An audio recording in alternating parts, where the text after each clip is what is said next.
तो जो मेरा नया वीडियो है आज का वो है डॉट मेथड ऑफ एडिशन, मतलब जमा करने की बिंदु विधि। ये बिल्कुल एक नोवल मेथड है, एक नया मेथड है जो मैंने बनाया है। इस मेथड को करने से पहले सबसे तो पहले आपको 0 से लेकर 9 तक बिंदु गिनती लिखनी है। और इस बिंदु गिनती की प्रैक्टिस आपकी जो बिंदु पहाड़े मैंने करवाए थे लास्ट वीडियो में, उससे भी आपको हो जाएगी। तो इस तरीके से आपने पैटर्न में ये 0 से लेकर 9 तक गिनती लिखनी है और उसके सामने बिंदु भी उसी तरह से डालने हैं। तो सबसे पहली चीज तो आप ये करें, तो वीडियो को पॉज कर लें और देख लें कि कैसे ये गिनती लिखनी है, या मेरा जो बिंदु पहाड़े वाला जो वीडियो है उसको देख लें। उसके बाद आपको एक रूल जो है वो फॉलो करना है, और वो रूल क्या है, there will be only 1 number पर बॉक्स। एक डिब्बे में एक ही अंक आएगा। तो ये आपको रूल इस पूरे मेथड में फॉलो करना है कि एक डिब्बे में आप एक से ज्यादा अंक बिल्कुल ना लिखें। अगर एक डिब्बे में एक से ज्यादा अंक आ गए तो उस अंक को आगे भेज दें। अब जैसे अगर हमने एक और एक को जमा करना है तो एक के साथ आप उसकी बिंदु गिनती भी लिखते हैं। जैसे यहाँ पर एक है तो एक बिंदु उसके आगे लगा दें, और वैसे ही यहाँ पर भी एक है तो एक बिंदु इसके आगे लगा दें, इस तरीके से। अब आप क्या करना है, आपको बिंदु गिनने, एक और एक 2, तो उत्तर आ जाएगा आपका 2। वैसे ही जब हम 2 और 2 को जमा कर रहे हैं तो इसके आगे बिंदु लगा दें और सिंपली आप बिंदुओं को गिने। तो 2 और 2 हो गए 4। वैसे ही 3 और 3, 3, 4, 5 और 6 उत्तर आ जाएगा। 4 और 4 हो गए 4, 5, 6, 7, 8। अब 5 और 5 हो गए 10। अब 10 एक ऐसी संख्या है जिसमें जो 2 अंकों से मिलकर बनी है। तो मैंने आपको एक रूल बताया था कि एक डिब्बे में एक ही अंक आएगा। तो इसका मतलब अगर आपके पास जमा करते करते 2 अंक आ गए हैं तो आपने क्या करना है, उस दूसरे अंक को आगे भेजना है। तो 10 में 0 आपने लिख दिया, और जो 10 क्योंकि बन गया है तो अगला अंक आपको कहाँ भेजना है, वो अगली तरफ भेजना है। तो एक आगे चला जाएगा। तो 5 और 5 हो जाएंगे 10। वैसे ही 6 और 6 जब आप जोड़ोगे तो आपका उत्तर आ रहा है 12। तो 12 में 2 को आपने यहाँ पर लिखना है, जो एक आपके पास एक्स्ट्रा आ गया है उसको आपने आगे भेज देना है। वैसे ही 7 और 7 जब आप गिनोगे, 7, 8, 9, 10, 11, 12, 13 और 14। तो 14 में भी 4 को यहाँ पर लिखेंगे और जो एक आ रहा है उसको हम आगे भेज देंगे। वैसे ही 8 में 8 जोड़े तो 16 आ रहा है, तो एक को आप आगे भेज देंगे, क्योंकि हमने रूल को फॉलो करना है कि एक डिब्बे में एक ही अंक आएगा। एक डिब्बे में अगर एक से ज्यादा अंक आएगा तो उसको आपको आगे भेजना है। वैसे ही 9 में 9 जोड़ेंगे तो आप देखिए यहाँ पर पैटर्न अपने आप डेवलप हो रहा है। 9 है, आप देख रहे हो कि ये 3 का पैटर्न है, तो 9, 3, 12, 3, 15 और 3, 18 उत्तर आ रहा है। तो 18 का 8 आ जाएगा और एक जो है वो आगे चला जाएगा। 10 और 10 शून्यों का मतलब कुछ भी नहीं है, तो 0 और 0 0 आ जाएगा, और एक 2 आ जाएंगे। तो इस तरीके से आपको क्या करना है, जमा करना है बिंदु विधि के द्वारा। अब मैं आपको बताऊंगा कि जो हम एक कंसेप्ट देते हैं, एक संकल्पना देते हैं कैरी करने की या हासिल की, वो जो संकल्पना है इस विधि में स्वयं सिद्ध हो जाती है। मैं आपको बताऊंगा कैसे। जैसे जब हम यहां पर 5 और 5 को जोड़ रहे थे, तो जैसे मैंने आपको बताया है कि इस विधि का एक रूल है कि एक डिब्बे में एक ही अंक आएगा। एक से अलावा अगर कोई भी अंक आता है तो वो आगे चला जाएगा। तो बेसिकली ये जो आगे अंक जा रहा है यही तो हासिल है। तो हासिल की संकल्पना हमें देने की जरूरत नहीं है, उसमें खुद ही पता चल रहा है। अब जब हमने एक रूल बना दिया कि एक डिब्बे में एक ही अंक आएगा, तो एक के अलावा जो अगला आगे जो अंक जा रहा है उसी को हम क्या कहते हैं, हासिल कहते हैं।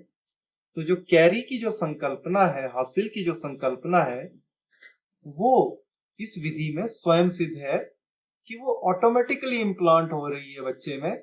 उसको आपको बताने की जरूरत नहीं है, बच्चे को कोई भी कंफ्यूजन इसमें नहीं होगा। अब वैसे ही इसी जमा को आप आगे बढ़ाएं तो 11 और 11, अब देखिए अब ये बिल्कुल आसान है। अगर आप देखें कि जो सबसे पहला सवाल हमने किया था वही सवाल बेसिकली 2 बार आ गया है। आप ये सोचें तो एक और एक दो, एक और एक दो, तो 22 उत्तर आ गया। वैसे ही 2 और 2 4, एक और एक दो, 24 उत्तर आ गया। अब बेसिकली जैसे जैसे आप इन सवालों को करते जाएंगे वैसे वैसे ही आपके दिमाग में कैलकुलेशंस होनी शुरू हो जाएगी, जिसको मैं आगे बताऊंगा। अब वैसे 3 और 3 6 हो गए, एक और एक 2 हो गए, 4 और 4 8, जैसे हमने इसे पिछली एक्सरसाइज में भी किया था, एक और एक 2, तो 28 उत्तर आ गया। अब 5 और 5 10, क्योंकि यहाँ पर 2 अंक आ गए हैं तो उस एक को क्या करना है, हमने आगे भेजना है। तो उस एक को आगे भेज दिया हमने ऊपर, आगे और ऊपर भेज देना है। जो आपके पास हासिल आ गई, तो हासिल की संकल्पना यहाँ पर स्वयं सिद्ध हो रही है। जो भी फालतू अंक है वो आगे चला जाएगा और वो हासिल बन जाएगी। तो यहाँ पर एक जो है, ये जो एक्स्ट्रा अंक था आपके पास, वो एक्स्ट्रा अंक आगे चला गया और उसको हम ऊपर, ये जो खाली जगह रखी है ये हासिल के लिए ही रखी है। तो अगर कभी भी किसी डब्बे में 2 अंक आते हैं तो जो दूसरा अंक है उसको हम आगे भेज देंगे और उसी को हम हासिल कहते हैं। अब यहाँ पर इनको जोड़ेंगे तो 1 और 2 और 1 3, तो उत्तर 30 आ जाएगा। तो वैसे ही आप यहाँ पर भी देखते हैं 6 और 6। अब आप देखिए यहाँ पर पैटर्न बना हुआ है तो जोड़ना बहुत आसान है। 6 3 9 और 3 12, 12 का 2, एक आगे चला गया और अब आगे वाले अंकों को आप गिनेंगे तो 1 2 और 3। इस तरीके से जमा देखिए कितना आसान होता जा रहा है। तो वैसे ही 17 और 17 को जब जोड़ेंगे तो उत्तर 34 आ रहा है। 18 और 18 को जोड़ेंगे तो उत्तर 36 आ रहा है। 19 और 19 को जोड़ेंगे तो उत्तर 38 आ रहा है। शून्य और शून्य को जोड़ा तो शून्य ही आएगा और 2 और 2 को जोड़ा तो 4 आएगा। अब मन में गणना, बेसिकली जैसे जैसे आप इस विधि को करते जाएंगे तो आप ये पाएंगे कि आप खुद ही आपके मन में कैलकुलेशन हो रही है, जो कि पहले नहीं होती थी। पहले आप जबानी नहीं गिन पाते थे, अब आप आराम से, आपके दिमाग में आपको बिंदु नजर आने शुरू हो जाएंगे और उन बिंदुओं को आप मन में गिनना भी शुरू कर दोगे। अब जैसे आप अपनी आंखें बंद कीजिए, वीडियो को पॉज कीजिए और ये बिंदु देखिए, एक और एक सोचिए कितने होते हैं और आपके दिमाग में ही ये कैलकुलेशन होनी शुरू हो जाएगी। और इस तरह से 21 और 21, एक और एक 2, 2 और 2 4, इस तरीके से आप देखेंगे कि बेसिकली जैसे जैसे आप इन सवालों को करते जा रहे हैं वैसे वैसे ये सारी कैलकुलेशन जो है वो आपके दिमाग में भी होती जा रही है। और दिमाग में होने का कारण ये है कि बेसिकली इससे पहले जो भी आप जमा करते थे उसमें कोई पैटर्न इन्वॉल्व नहीं होता था। अब सारे के सारे जो सवाल आप कर रहे हो वो एक पैटर्न विधि से कर रहे हैं और ये सारी की सारी आपकी मन में गणना होनी शुरू हो जाएगी। अब इसके बाद पैटर्न की बात कर रहा हूं मैं कि मन में आपके पैटर्न बनने शुरू हो जाएंगे और उन पैटर्न से आप क्या कर सकते हो, इन सवालों को आराम से कर सकते हो। अब इसमें एक और चीज भी है कि मन में पैटर्न क्यों बनेंगे, क्योंकि हम हर बार अलग अलग कॉम्बिनेशंस इसमें आ रहे हैं। गिनती तो हम बिल्कुल सीक्वेंस में कर रहे हैं पर हर बार अलग अलग कॉम्बिनेशंस आ रहे हैं। जैसे इससे पहले हमने 21 जमा 21 किया था पिछले पेज में, तो अब यहाँ पर 21 की जगह 31 आ गया है, तो कॉम्बिनेशन बिल्कुल अलग बन गए हैं। तो जैसे जैसे आप इन जमा को करते जाएंगे आप देखेंगे कि हर बार कॉम्बिनेशंस अलग अलग होते जा रहे हैं और आपका दिमाग जो है उन कॉम्बिनेशंस को पढ़ना शुरू कर रहा है। तो धीरे धीरे आपके मन में हर एक अंक के लिए एक पैटर्न बनना शुरू हो जाएगा और आप आराम से इन सवालों को कर पाएंगे। और आपको सवाल करने के लिए बेसिकली कुछ नहीं करना पड़ेगा, बस अपनी आंखें बंद कीजिए और आप आराम से इनका उत्तर निकालने लग पड़ोगे। तो जैसे 9 और 9 है यहाँ पर, तो 9 में 9 जोड़े तो कितने होते हैं, अब आप जस्ट अपनी आंखें बंद कर लीजिए और गिनने की कोशिश कीजिए कि 9 और 9 कितने होते हैं। जैसे यहाँ पर बिंदु 3 और आएंगे बीच में, तो 9 और 9 कितने होते हैं ये आप मन में सोचने की कोशिश कीजिए। जैसे यहाँ पर 3 बिंदु और आएंगे, तो 9 और 9 कितने होते हैं आपके मन में एक पैटर्न सा बन जाएगा और आप देखेंगे कि 9 और 9 जो है, 9 बिंदु आपके दिमाग में पैटर्न बन गया है, उसके बाद 9 बिंदु और जोड़ने, तो ये आपके लिए बहुत आसान हो जाएगा क्योंकि आपके मन में एक पैटर्न बन रहा है और उस पैटर्न से आप बिल्कुल आसानी से इनको जोड़ सकते हो। तो इस तरह से आप ये जोड़ करते जाओगे। उसके बाद मैं बात करता हूं concept of ones, tens and hundreds. हम जब भी बच्चों को पढ़ाते हैं तो इकाई, दहाई, सैकड़ा की संकल्पना हमें उन्हें देनी पड़ती है, जबकि इस विधि में इकाई, दहाई, सैकड़ा की संकल्पना बच्चों में अपने आप ही आ जाएगी। मैं बताता हूं कैसे। जैसे जैसे हम इसको जोड़ते जा रहे हैं, जैसे यहाँ पर अब अलग तरह के कॉम्बिनेशंस आ गए, 1 और 1 2, 4 और 4 8, 2 और 2 4, 4 और 4 8, इस तरह से आप इसको करते जाओगे और जैसे जैसे आप आगे बढ़ रहे हो आपके उत्तर अलग अलग आते जा रहे हैं। आप हर एक कॉम्बिनेशन जो है उनको मन में कर रहे हो और दिमाग आपका सारा का सारा एक पैटर्न बना रहा है। अब इस सवाल को अगर आप देखें, यहाँ शून्यों का आ गया 0, 5 और 5 हो गए 10, जो एक एक्स्ट्रा है उसको हम आगे ले गए, और ये इस पूरे बॉक्स में एक ही है तो इसका उत्तर आ गया 1।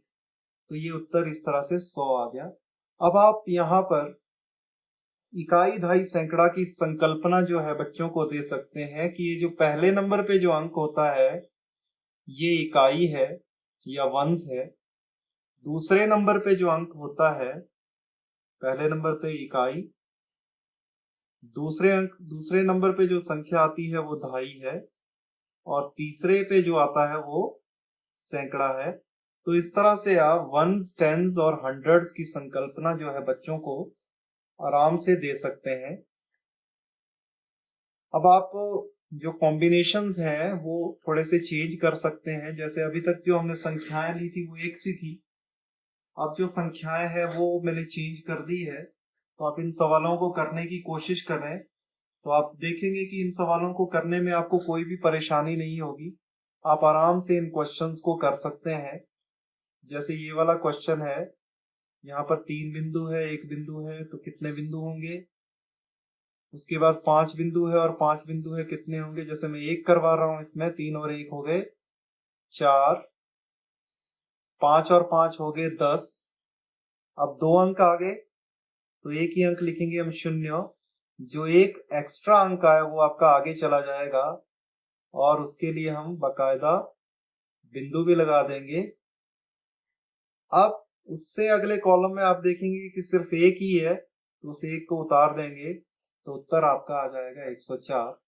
तो इस तरीके से आप वीडियो को पॉज कर लें और इन 3 सवालों को भी करें और धीरे धीरे आप देखोगे कि आपको जमा का कोई भी सवाल आपको दिया जाएगा, आपको करने में कोई भी परेशानी नहीं होगी और आप उन सवालों को जवानी ही करना शुरू कर देंगी। अब मैं आपसे गुजारिश करूंगा कि मेरा जो नाम है समीरू ठाकुर स्क्रीन पे दिख रहा है, इसको सर्च करें और मेरे चैनल को सब्सक्राइब करें, उसमें बेल आइकन को भी दबा दें ताकि आपको मेरे नए नए वीडियोस की नोटिफिकेशन मिलती रहे। कमेंट करें आपको वीडियो कैसा लगा, अगर कोई भी वीडियो में कमी है तो जरूर बताएं और अगर आपको ये वीडियो अच्छा लगता है तो इसे अपने दोस्तों के साथ शेयर करें। Thank you.